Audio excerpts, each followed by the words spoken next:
네, 존경하는 150만 강원특별자치 도민 여러분, 안녕하십니까? 강원도 수부도시 춘천 출신 박기영 의원입니다. 먼저 오늘 소중한 도정 질문의 기회를 주신 김용복 부의장님과 존경하는 선배, 동료 의원 여러분들께 감사를 드립니다. 아울러 도정에 매진하고 계신 김진태 도지사님과 강원 교육의 미래를 책임지고 계신 신경호 교육감님, 그리고 도정의 최일선의 각자의 소명을 다하고 계신 모든 공직자 여러분들의 노고에 큰 감사를 드립니다.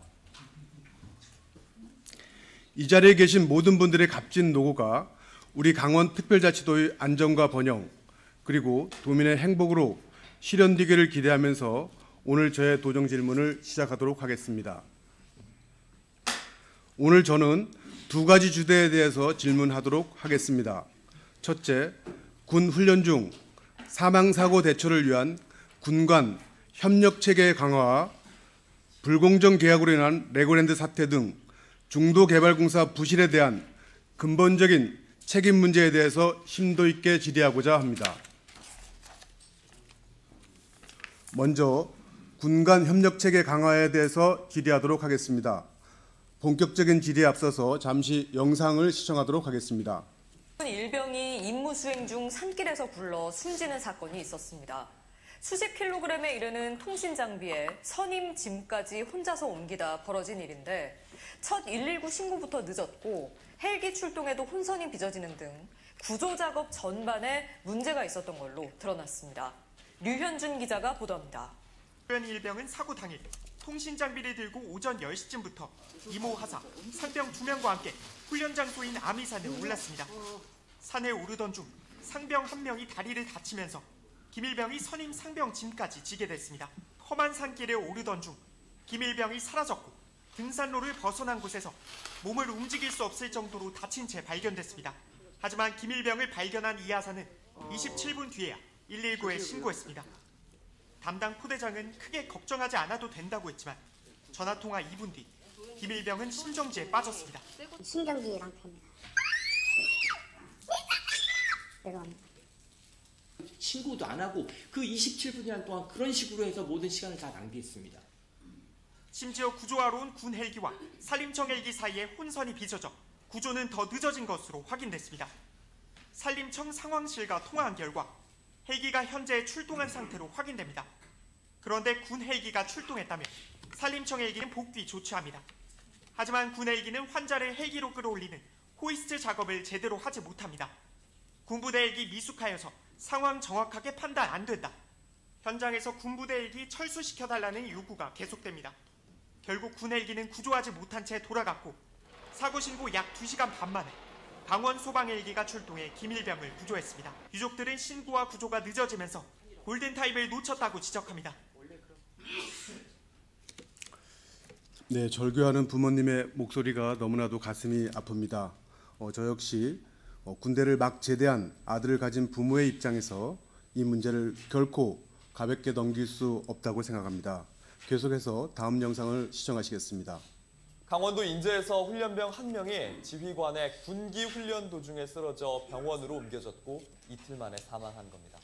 육군은 군기 훈련의 규정 위반 여부 등을 조사 중입니다. 유정화 기자의 지금 이 뉴스입니다. 육군 훈련병 1명이 군기 훈련을 받다 쓰러져 병원으로 옮겨졌지만 이틀 만에 숨졌습니다. 육군에 따르면 강원도 인제의 모 부대에서 군기 훈련이 있었던 건 지난 23일 오후 5시 20분쯤. 훈련을 받던 병사 6명 중 1명이 훈련 도중 쓰러졌고 민간병원으로 응급 후송해 치료했지만 상태가 악화되면서 이틀 만인 25일 오후 숨진 겁니다. 군기 훈련은 지휘관이 군기 확립을 위해 규정과 절차에 따라 실시하는 체력 단련과 정신 수양 등을 말하는데 이른바 얼차려라고도 불립니다. 육군은 고인의 명복을 빌고 유가족께 심심한 위로의 마음을 전하며 유가족의 입장에서 필요한 제반 사항을 성심 다해 적극적으로 지원하겠다고 했습니다. 또 민간 경찰과 함께 군기 훈련이 규정과 절차에 맞게 시행되는지를 포함해 정확한 사고 원인과 경위에 대해 조사 중이라고 밝혔습니다. 네, 남북이 대치되고 있는 현실과 최전방에 있는 우리 강원도의 특성상 대규모의 병력이 강원도에 배치되어 있고 우리 도민 여러분들께서도 군사고에 대한 관심이 매우 높습니다. 2022년 백서 기준 군 병력은 총 50만이고 우리 강원도의 약 30% 정도가 주둔하고 있습니다. 핵심부터 짚어보면 두 가지로 정리될 것 같습니다. 첫째, 치료의 골든타임을 놓쳤을 가능성이 매우 크다. 둘째는 골든타임을 놓치게 된 근본적인 원인에 대해서 군과 도소방, 민간 의료 간의 협력체계 구축에 미비의 문제가 있다고 할 수 있습니다. 질문 드리겠습니다. 김승용 소방본부장님 발언대로 나와주시기 바랍니다.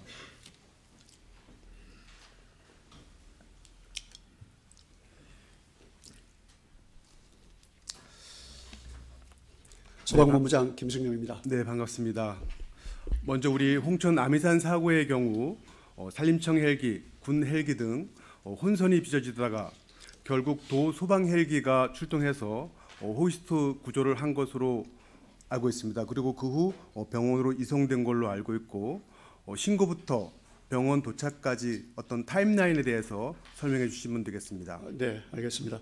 본 사고는 작년 11월 25일 홍천군 서성면에서 발생했습니다.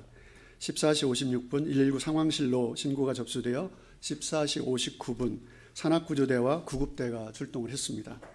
그리고 16시 30분경 소방청에서 요청한 산림청 헬기가 출동했으나 군 헬기가 현장에서 먼저 도착해서 산림청 헬기는 16시 46분에 복귀를 했습니다. 17시 2분경 군 헬기의 구조 작업이 지체된다고 판단하고 군 헬기 철수 즉시 소방 헬기를 출동시켜 17시 44분 소방 헬기가 현장에 도착, 18시 4분 환자를 구조하였고 18시 18분 원주 기독병원에 환자를 이송하였습니다. 네, 처음부터 우리 강원 소방에서 출동해서 구조했더라면 하는 아쉬움이 있고 그랬다면 좀 더 구조 시간이 단축되었을 것이고 또한 병사의 생존율도 어느 정도 높아지지 않았을까 하는 그런 생각 가지고 있습니다. 이 부분에 대해서 본부장님 의견 어떻습니까? 네, 저도 의원님 말씀에 공감을 합니다. 소방 헬기가 투입된 후에 34분 만에 신속하게 구조가 이루어진 점을 보면 소방 헬기가 초기부터 출동했다면 병원 도착 시간이 많이 단축되었을 것으로 판단하고 있습니다. 네, 우리 인제 훈련병 사고의 경우에는 우리 소방에 신고된 적이 없었고 사고 발생 후에 영내에서 대기하다가 군병원에 후송된 것으로 알고 있습니다.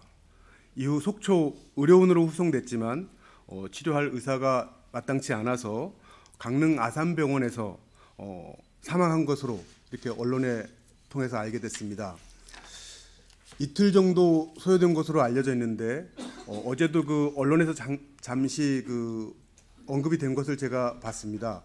우리 도에 스마트 119 시스템이라는 것이 있는데 이런 사고의 과정을 미연에 방지할 수 있었다고 저는 본 의원은 생각하고 있습니다. 이 부분에 대해서 본부장께서는 어떤 생각 가지고 계십니까? 인재 사고 같은 경우는 그 신고 자체가 되지 않았기 때문에 그렇습니다. 초기부터 소방 활동이 배제가 된 상태였습니다. 그리고 지금은 군이든 민간이든 신고가 접수가 되면 119 스마트 시스템을 통해서 사건을 인지하고 병원을 선정하고 병원으로 도착하는 시스템이 견고하게 돌아가기 때문에 군에서도 이런 응급 환자가 발생했을 때 신고만 들어온다면 초기 조치부터 활동이 가능하겠습니다. 네. 우리 도의 소방 인력은 산악 사고 등 각종 안전 사고에 대한 구조 경험이 풍부하고 또한 헬기 등 장비 운영 능력도 탁월한 것으로 그렇게 알고 있습니다. 우리 도 소방에는 구급차가 약 140대 정도 있죠. 그 140대하고 민간 응급 환자 이송 차량이 50여 대 있습니다. 그래서 대략 다 합하면 200대 정도의 구급차가 출동이 가능합니다. 소방 헬기도 횡성과 양양 두 곳에 배치되어 있는 이런 상황입니다. 그런데 문제는 도내에서 군 훈련 중 사고가 났을 때 도소방의 이런 우수한 장비와 인력을 정작 군이 효과적으로 활용하지 못한다는 데 문제가 있다고 생각합니다. 이 부분에 군과 관의 협력에 관한 문제이고 가장 핵심적인 그런 사안이라고 생각합니다. 질문 드립니다. 군에서 우리 도 소방에서 지원 요청을 해서 협력했던 건수는 제법 있어 보입니다. 그러면 군부대에서 사건 발생 시 119에 즉시 신고가 되고 있습니까? 사고 군에서 사고 유형에 따라 좀 다른데요.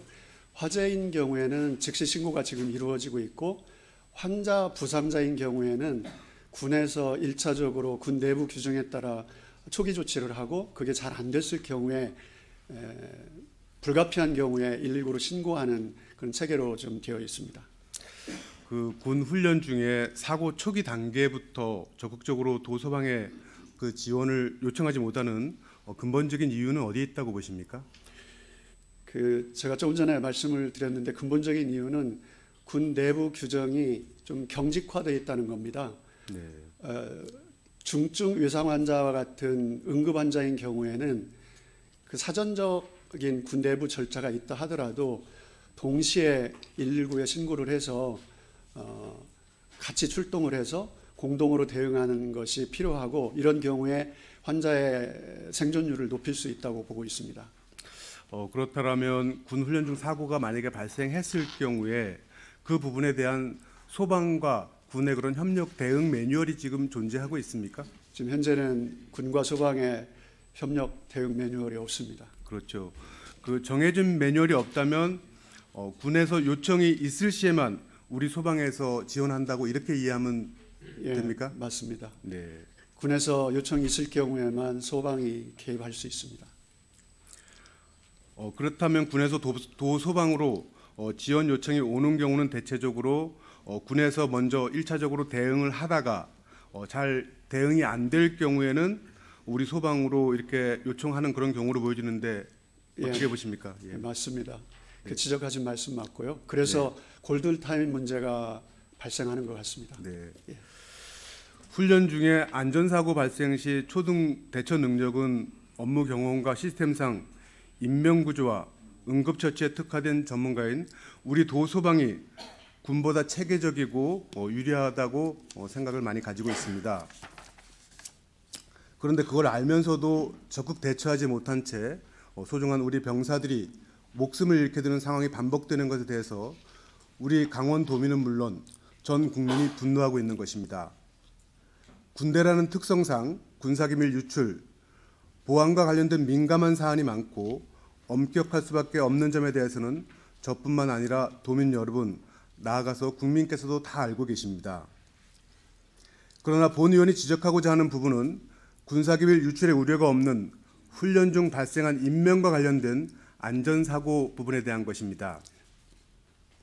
이와 관련해서 국방 환자관리 훈령, 군 응급환자 지원 업무 훈령, 범부처 의료헬기 공동 운영 규정 등을 살펴볼 필요가 있습니다. 화면에서 보시는 것은 군 응급환자 발생 시 헬기 지원에 관한 문제입니다.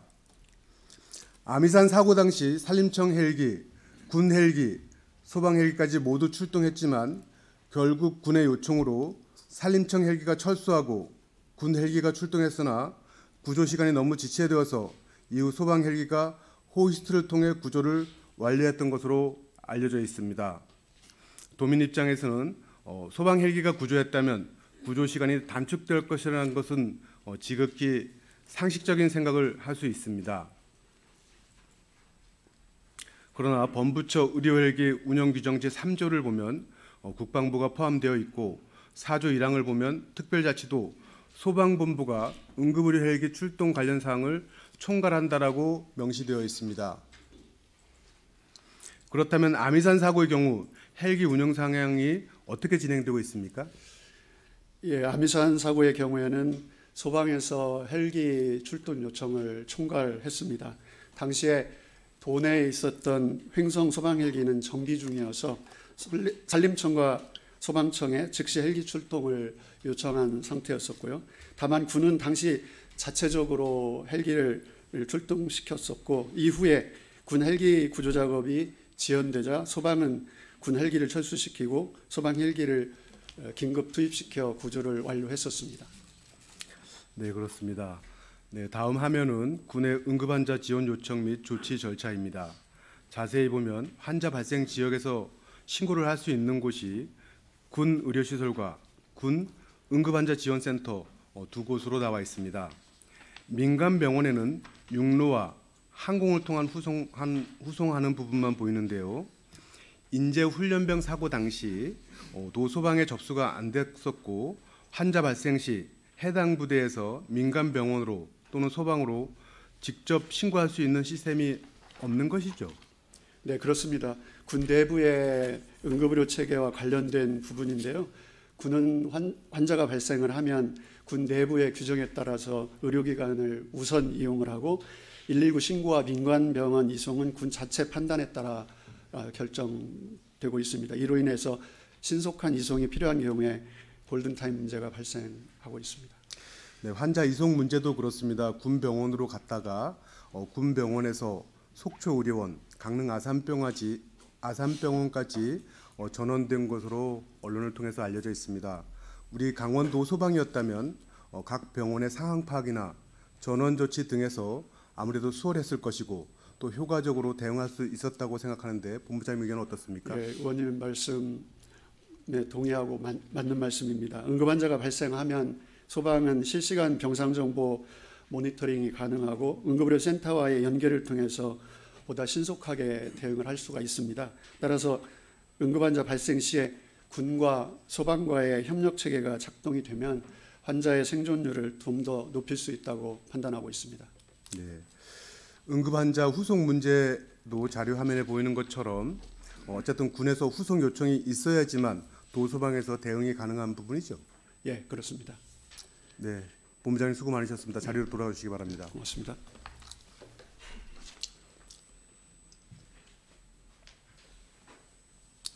다음은 군 관련 업무 협력 문제에 대해서 질의드리도록 하겠습니다. 정길탁 재난안전실장님 발언대로 나와주시기 바랍니다.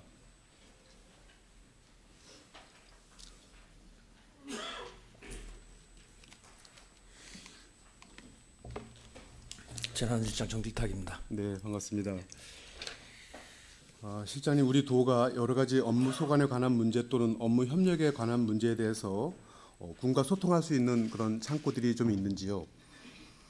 예, 우리 군과 소통할 수 있는 창구는 2008년부터 도와 군간 정책협의회를 운영하고 있습니다. 2008년부터 2018년까지는 일군 사령부하고 정책협의회를 운영했고 2019년부터 현재까지는 도와 지작사하고 정책협의회를 운영을 하고 있습니다. 주기적으로 협의를 진행하는 것으로 이렇게 말씀 내용으로 이렇게 알고 있는데 주요 안건들은 어떤 내용을 주요 협의를 하고 계시는지요? 협의회는 연 2회 운영됩니다. 상하반기로. 주요 안건은 민간군 주요 현안, 또 민원사항, 그리고 군간 협력 프로그램 지원 등이 주요 안건으로 다루어지고 있습니다. 앞서 다른 주제와 관련해서 본위원이 그 정책 협의 의제를 제출했습니다. 시장님께서 알고 계시겠지만 상반기 중으로 이 의제를 마련해서 논의를 좀 해주시면 좋겠는데 어떻습니까? 네, 상반기 정책협의 안건으로 현재 다른 안건도 접수 중에 있고 의원님께서 말씀하신 군간 소방 협력 체계 강화에 관한 건도 접수가 되어 있는 상태이고 앞으로 검토를 해 나갈 계획입니다. 네. 지금까지 앞에서 살펴본 문제들이 원활하게 처리되지 못한 근본적인 이유는 결국 업무 권한의 문제, 업무 협력의 문제라고 생각합니다. 이런 문제를 해결할 수 있는 직접적인 권한이 우리 도에는 없다는 것도 저도 이 자리에 계신 의원님들도 모두 공감하실 겁니다. 군 응급환자 지원 업무 훈련과 국방 환자관리 훈련, 국군 의무사령부 규정, 그리고 보다 넓게 보면 부대 관리 훈련까지 개정이 필요한 사항인 만큼 복잡하고 어려운 문제입니다. 그럼에도 불구하고 군사기밀 또는 안보에 크게 저촉되지 않는 훈련 중 발생한 인명과 관련된 안전사고에 대해서만큼은 무엇보다 병사의 생명을 최우선해서 우리 도 소방을 우선적으로 활용할 수 있어야 한다는 게 본위원회의 기본적인 생각입니다. 화면에서 보시는 것처럼 국방 환자관리 훈령에 의무신고 조항이 추가되는 것으로 훈령이 개정된다면 향후 병사들의 안전사고 발생 시 상황 대처가 보다 유연해질 수 있다고 생각하는데 실장님 어떻게 생각하십니까? 예, 의원님께서 말씀하신 사항을 국방부에서 이제 수용을 하게 된다면 병사들의 소중한 생명을 지키는데 많은 도움이 될 것이라고 생각합니다.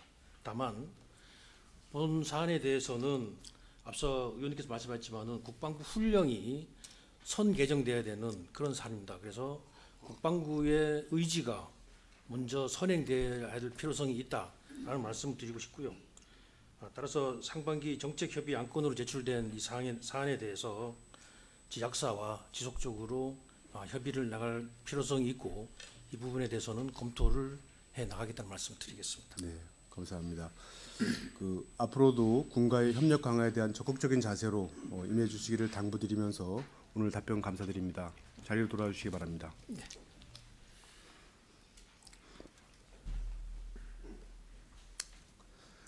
군에서 발생하는 사고는 우리 도의 업무가 아니기 때문에 상관없는 문제라고 생각할 수도 있습니다. 그러나 본 의원은 우리 강원특별자치도에서 발생한 일이라면 우리 의회가 나서야 하는 것이 당연하다고 생각합니다. 더욱이 신성한 국방의 의무를 수행하기 위해 강원도에 배치된 대한민국의 아들들, 누군가의 소중한 아들들의 목숨이 걸린 일이라면 우리가 발벗고 나서는 것이 너무나도 당연합니다. 저는 우리 강원도가 군대에 갔던 소중한 아들을 잃는 곳으로, 사랑하는 전후 친구과 가족을 잃는 곳으로, 군복무 중 사고를 당하면 억울하게 죽을 수도 있는 그런 부정적인 장소로 기억돼서는 안 된다고 생각합니다. 반짝이던 젊은 시절 군 복무했던 추억의 공간으로, 온 가족이 면회 와서 행복한 시간을 보낼 공간으로, 군인의 생명을 그 어느 것보다 소중하게 대했던 희망적인 곳으로 기억되길 희망합니다. 그런 미래를 위해서라도 우리 강원특별자치도의 차원에서 국방부의 훈련 개정을 촉구하고 우리 의회의 강력한 의지를 확고하게 천명하고 또한 대한민국 시도의장협의회 안건으로 제출할 것을 건의드리며 국회의 관련 법안의 개정을 촉구해야 한다고 생각합니다. 군 간 협력에 관한 문제는 이것으로 마치고 다음 질의로 넘어가도록 하겠습니다. 다음은 강원도민의 고효를 짜는 레고랜드와 중도개발공사 문제에 대해서 질의하도록 하겠습니다. 본 의원은 2010년부터 2018년까지 춘천시 의원으로 재직했습니다. 레고랜드가 강원도 춘천에 설치되는 만큼 춘천시와 시민들도 큰 관심을 가지고 있었습니다. 춘천시에 레고랜드 TF팀이 생기고 춘천시도 적극적인 관심을 가지고 강원도와 협업하게 되었습니다. 동아시아 최초로 강원도 춘천에 글로벌 테마파크가 생기고 관광객 유치 등 많은 기대감을 가졌던 것이 사실입니다. 2014년 춘천시의회 본회의장에서 당시 시장께서 우리 춘천시는 이런 불공정한 노예계약에 절대 참여할 수 없다고 선언했습니다. 돌이켜보면 당시 춘천시장의 해안이 맞다는 생각이 듭니다. 그럼에도 불구하고 최문순 강원도정은 무리하게 사업을 강행하다가 결국 이 사단이 나고 현재에 이른 것입니다. 당시 기공식만 3번 했고 강원도 주제의 테마파크 건설이 멀린 주제로 변경되었고 MDA 계약과 함께 800억 원을 송금하게 되는 것입니다. 이 사태에 대해서 시작부터 현재까지 다시 한번 되짚어보도록 하겠습니다. 사안은 4가지 핵심 사항을 정리했습니다.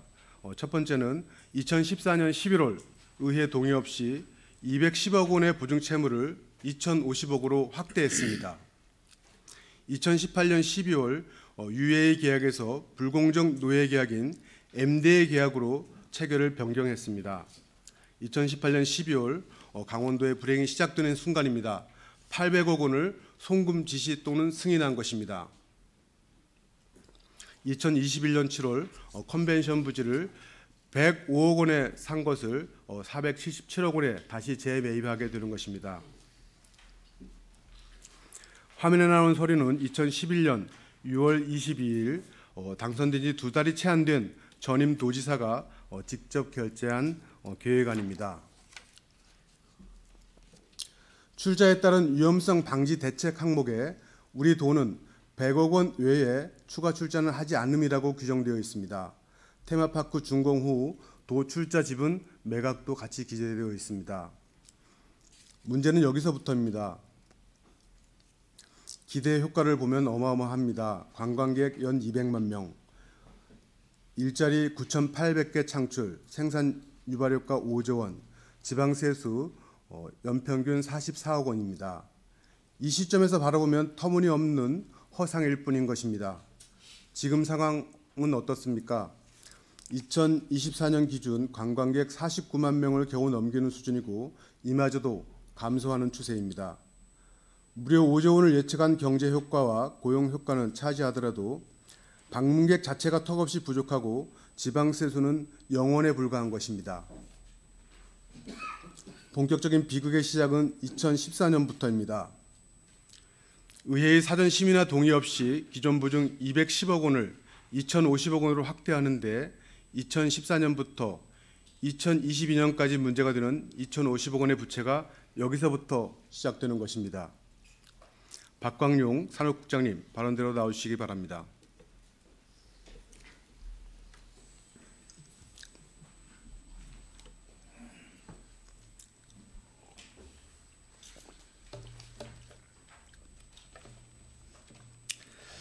네, 반갑습니다. 예, 산업국장 박광용입니다. 2014년 11월 보증 확대 당시에 위원회 심의 또는 의회 동의가 없었던 것으로 알고 있습니다. 물론 국장님께서는 그 당시 이 사안하고는 다소 거리가 있지만 지금 현재 산업국장이시니까 이 부분에 대해서 성의 있게 답변해 주시기를 당부드리겠습니다. 예. 기본적으로 절차적으로 의회 동의를 받지 않았기 때문에 네. 문제가 있다고 보고 있고요. 또 이 부분에 대해서는 2015년도에 감사원 감사에서도 주의 처분을 받은 바가 있습니다.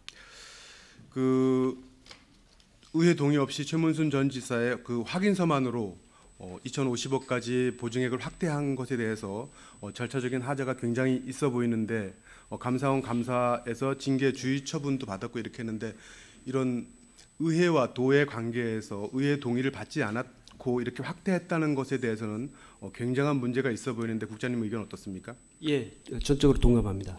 네. 이런 경우가 발생했을 때는 우리 그 당시에 담당 우리 국장은 아니지만 지금의 이런 일이 만약에 발생한다면 국장님은 어떻게 하시겠습니까?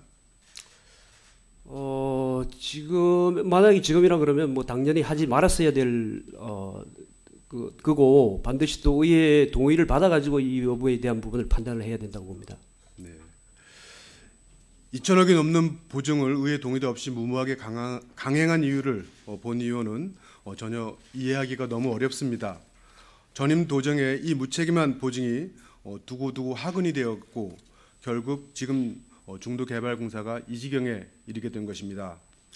최문순 전임 도지사가 확대한 도의 보증액 2,050억은 최문순 도정에서 10년 가까이 해결하지 못했고 결국 2022년 12월 현 도정이 들어서고 난 이후에야 채무를 상환하게 되는 것입니다. 2,050억을 만약에 우리 강원도가 대신 갚지 않았을 경우 갚지 않았을 경우는 어떻게 됐는지 또 나아가서는 갚았을 경우에 그 이자에 대한 좀 우리 도가 좀 이익 보는 그런 부분도 혹시 있지 않았습니까?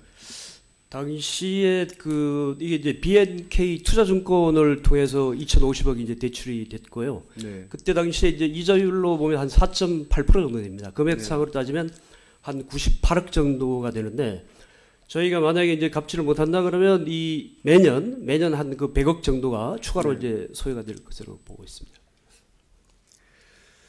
MDA 때문에 사실상 청산도 할 수 없는 그런 상황이고 그럼에도 불구하고 청산 강행 시 우리 도에 큰 손실이 또 예상되고 이런 청산 불가한 상황에서 중도개발공사가 스스로 해결할 수 있는 방법이 지금 있습니까?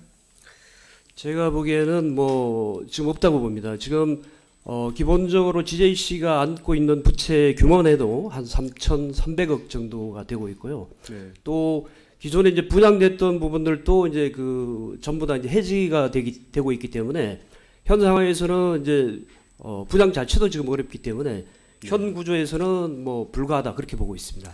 그렇습니다. 지금 상황은 최문순 전 도정의 실책을 현 도정이 수습하는 이런 상황인 것입니다. 그럼에도 불구하고 도의 책임으로 남아있기 때문에 현 도정에서 이것을 사태를 최소화하고 빠른 해결을 위해서 최선을 다하고 있는 것입니다. 우리가 의회에서도 함께 고민하고 근본적인 해결을 위해서 우리 모두가 합심할 필요가 있는 것 같습니다. 결국 도민의 피해를 줄이고 도민의 미래를 다시 여는 그런 길이라고 생각하는데 국장님 의견 어떻습니까?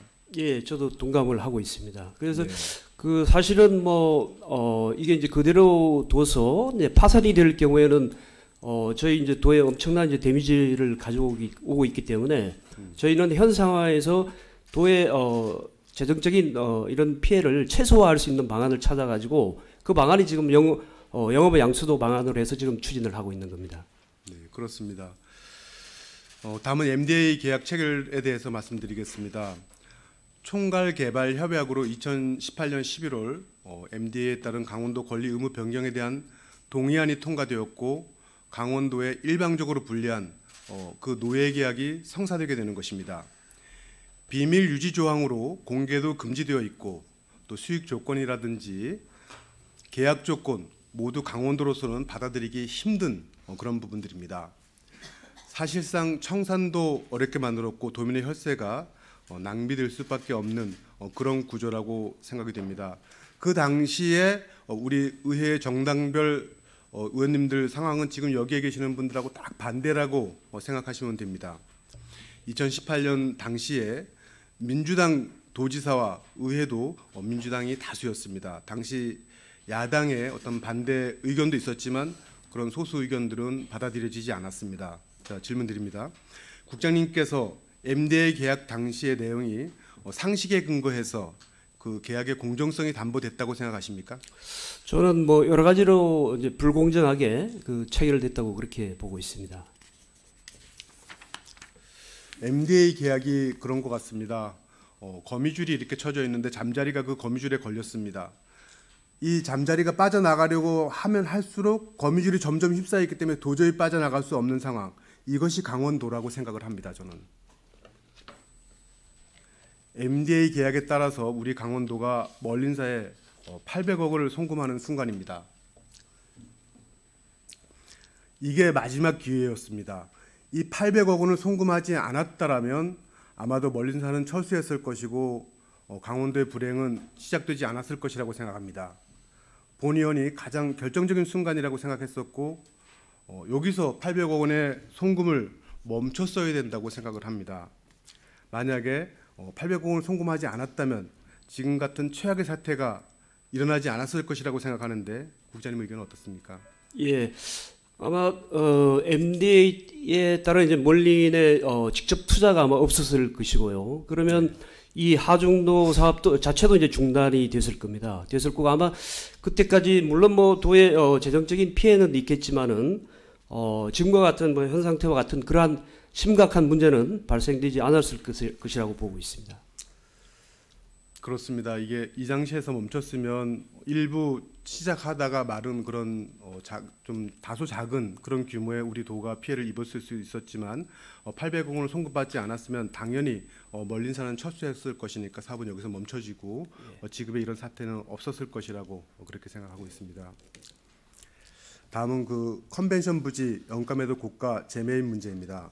우리 강원도가 13년 12월 이후에 105억 원에 해당하는 부지를 매도하고 그 후 동일한 부지를 477억 원에 다시 재매입함으로써 도민의 혈세를 낭비하게 되는 그런 현상인데 컨벤션 부지를 그 당시에 지을 계획이 세부적으로 이렇게 계획이 있었습니까? 어떻습니까?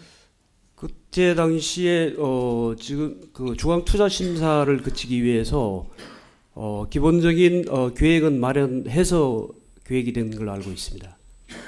그 당시에 계획은 가지고 있었고요. 그 당시에 그 GJC 중도개발공사의 경영 상태는 어땠습니까? 뭐 여러 가지로 아마 지금도 상당히 뭐 거의 어렵지만은 그때 당시에도 어려웠다고 그렇게 알고 있습니다. 본 의원은 그 당시에 중도개발공사 GJC가 경영 상태가 굉장히 어려웠기 때문에 우리 도가 우회적으로 이렇게 자금을 중도개발공사에 지원했다 이렇게 생각하고 있습니다. 국장님 의견은 어떻습니까? 이 부분에 대해서는 아마 이제 그 의원님께서 작년에 이제 그 검찰에 이제 고발을 해서 이제 검찰 조사가 진행이 되고 있고 네. 또 이 부분에 대한 책임 소재가 네. 가려질 것으로 그렇게 보고 있습니다. 다음 기사를 보시겠습니다. 언뜻 보면 찬성보다 반대가 많다는 그런 기사처럼 보입니다. 이 기사 내용은 통합 자체를 반대하거나 반대하기보다는 책임 규명이 먼저라는 시민들의 뜻입니다. 책임에 대한 명확한 규정이 없어서 이 사태의 본질을 극복할 수 없습니다. 잠시 영상을 보도록 하겠습니다. 최문순 전 강원도지사가 오늘 검찰의 소환 조사를 받았습니다. 레고랜드 조성 사업 관련 업무상 배임과 직권 남용 등의 혐의 때문이었는데요. 이유진 기자입니다. 춘천지방검찰청으로 최문순 전 강원도지사가 혼자 걸어 들어옵니다. 도지사 재임 시절 시행한 춘천 중도 레고랜드 조성 사업과 관련해 조사를 받으러 가는 길입니다. 주된 혐의는 배임과 직권남용입니다. 최 지사는 또 춘천 하중도의 레고랜드 조성 사업 관련 토지를 사고 파는 과정에서도 강원도에 손해를 끼쳤다는 의혹도 받고 있습니다. 검찰이 지난 12일 강원도청을 압수수색한 데 이어 17일 만에 최 전 지사는 검찰 조사를 받게 됐습니다. 이로써 검찰은 강원도와 강원중도개발공사에서 최 전 지사 재임 당시 생산된 레고랜드 개발 사업 관련 자료를 다수 확보한 것으로 알려졌습니다. 이제 최 전 지사까지 직접 소환 조사하면서 수사에 속도가 붙을 것으로 보입니다. KBS 뉴스 이유진입니다. 이후에 12월 16일 업무상 배임 등의 혐의로 최문순 전 도지사가 불구속 기소되었습니다. 최문순 전 지사는 외자 유치를 주장했지만 당초 200만 관광객과 5조 원의 경제 효과, 9,800명의 고용 효과를 주장했던 장밋빛 청사진은 간대없고 남은 것은 강원도민에게 남겨진 수천억 원의 빚뿐입니다. 하지만 엉망이 된 이 상황을 이제 우리가 책임져야 되는 그런 현실입니다. 어쩔 수 없다면 하루빨리 해결하고 나가야 됩니다. 강원개발공사와 중도개발공사가 통합된 후에 도로부터 500억 상당의 현물 출자를 받고 또 1,500의 공사채를 발행해서 1,000억 원으로 중도개발공사의 부채를 즉시 상환하고 나머지 500원으로 유적박물관을 조성하는 것입니다. 이에 대해서 지금 이렇게 이것은 집행부에서 설명했기 때문에 제가 알고 있는 것이고 이 부분에 대해서 우리 국장님 의견을 잠시 듣고 싶습니다. 예, 지금 뭐 최적의 대안은 영업 양수도밖에 지금 없다고 그렇게 보고 있고요. 그 영업 양수도로 가면서 저희가 이제 부채까지 가져가는 건 아니고 저희가 이제 2,050억에 대해서는 채무 면제 조정을 통해서 순수하게 이제 자산만 가지고 넘어가는 형태가 되겠습니다. 그래서 저희가 500억의 추가 출자를 통해서 이제 1,500억 원의 지방채를 발행하게 되면 아까 의원님께서 얘기하신 대로 1,000억 원은 이제 부채 상환 이런 데 이제 쓰이게 되겠고요. 나머지 이제 500억 부분은 저희가 이제 기본적으로 이제 박물관을 유적 박물관을 조성을 해야 되는데 그 비용하고 뭐 기타 이제 비용이 되겠습니다. 그렇습니다. 이게 여기 우리 계신 의원님들 중에서는 이 부분에 대해서 사실 많은 우려를 가지고 계신 의원님들이 계십니다. 제가 보기에 우리 GJC를 청산할 수도 없고 또 청산하기까지는 우리 강원도가 책임져야 되는 부분들이 너무 많고 이런 여러 가지 안 중에서 최적의 안이 선택되어서 우리 강원도가 앞으로 이 부분을 슬기롭게 이렇게 해결해 나갈 수 있도록 국장님께서 잘 관심을 가져주십사는 말씀을 드리겠습니다. 예, 알겠습니다. 네, 국장님 답변 감사합니다. 자리로 돌아오시기 바랍니다. 다음은 우리 김진태 지사님 발언대로 나오시기 바랍니다.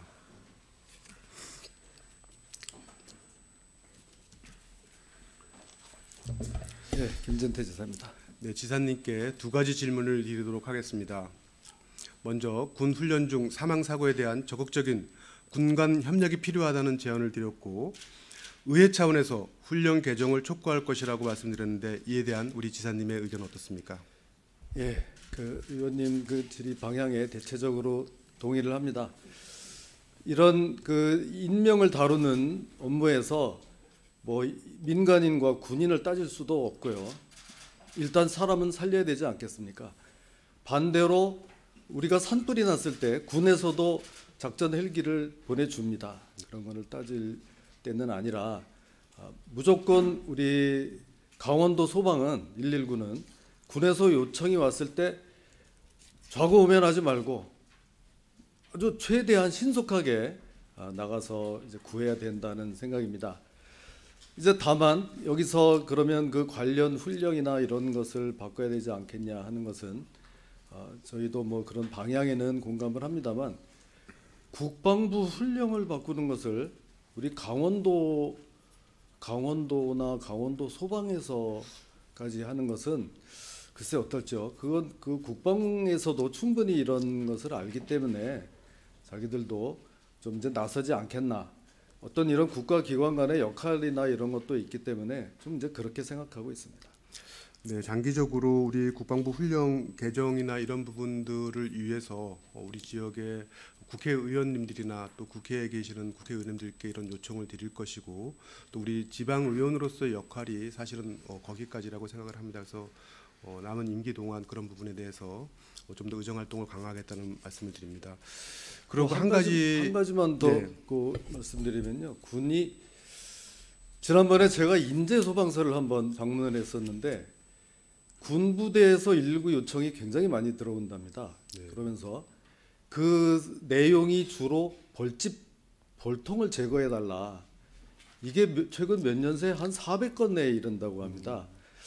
그 얘기를 듣고 저는 야 이게 군이 좀 이 옛날의 군이 아니구나 하는 생각도 했습니다만 이렇게 달라진 이 시대 상황을 우리도 좀 어느 정도 받아들여야 하나 좀 그런 생각도 한 적이 있습니다. 네.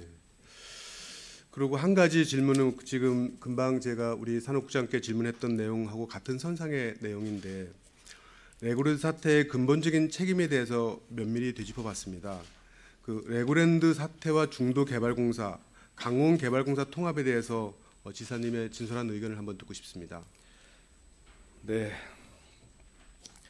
이건 이제 그 레고랜드 사태의 책임 규명 문제와 GJC 현재 진행형 이걸 어떻게 풀어 나가야 할 것이냐 두 가지로 나뉘는데요. 그 책임 규명을 위해서 여기 계신 모든 의원님들과 함께 여기까지 여태껏 노력을 해왔습니다. 뭐 재정 효율화 특위도 우리가 가동을 해봤고 감사원에도 또 뭐 의뢰를 또 해봤고 이렇게 해왔는데요.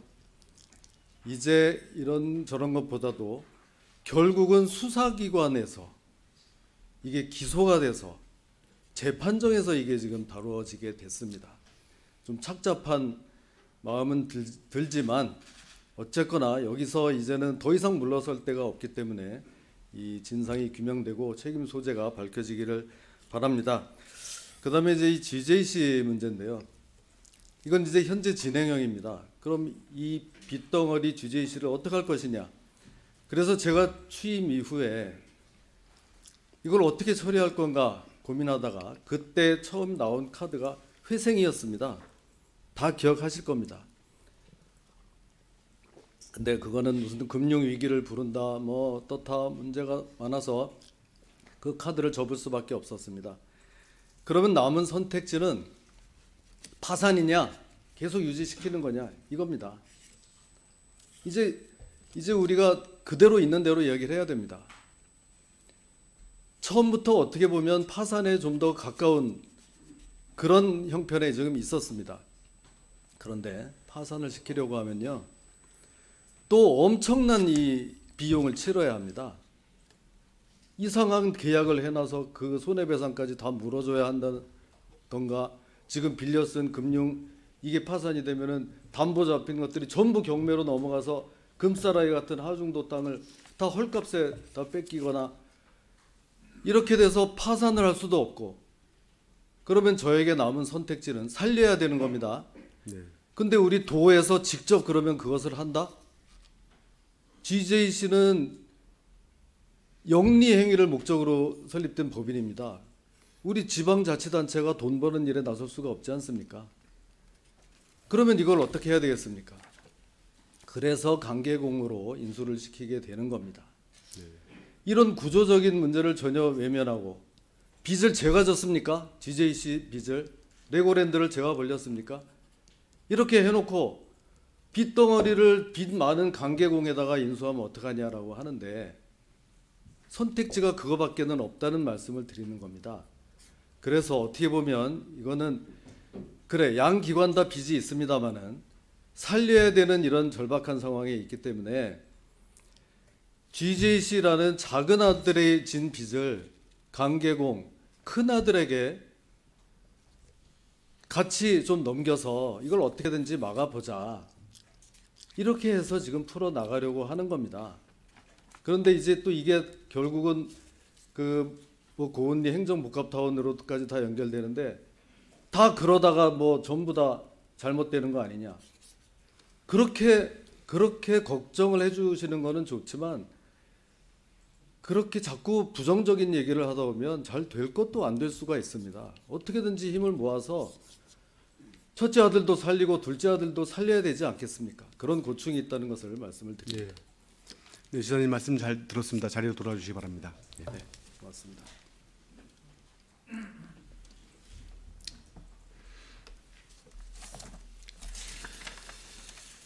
네, 존경하는 도민 여러분, 본 의원은 오늘 도정 질문에서 두 가지 부분에 대해서 질의를 드렸습니다. 첫 번째로 말씀드렸던 군 훈련 중 안전사고에 대한 군 간 협력의 문제는 의원님들과 함께 우리 강원특별자치도의 차원에서 대응해야 될 문제라고 생각합니다. 국방부의 훈련 개정을 촉구하고 국회 관련 법 개정을 촉구하는데 의원님들 모두 한마음 한뜻으로 동참해 주시기를 부탁드리겠습니다.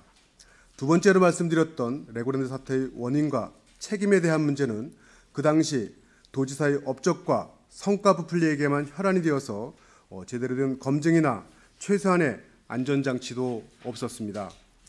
수많은 반대의 목소리에도 오기를 부리듯이 무리하게 정책을 강행했던 잘못된 결정이 얼마나 오랫동안 우리 강원도와 도민들을 괴롭힐 수 있는지 보여주는 대표적인 나쁜 사례로 역사에 남게 될 것입니다. 시작하지 말아야 할 사업이지만 불행하게도 시작이 되었고 사실상 청산도 못하는 어처구니 없는 상태로 지금 우리 앞에 남겨져 있습니다. 명확한 책임 규명을 바라시는 도민들의 뜻대로 책임 있는 자들은 반드시 처벌받게 될 것이라고 생각합니다. 그럼에도 불구하고 엉망으로 엉켜진 그 실타래를 어떻게든 다시 풀어야 하는 것 또한 우리의 책임입니다. 수많은 고민과 어려움이 있을 것이라고 생각합니다.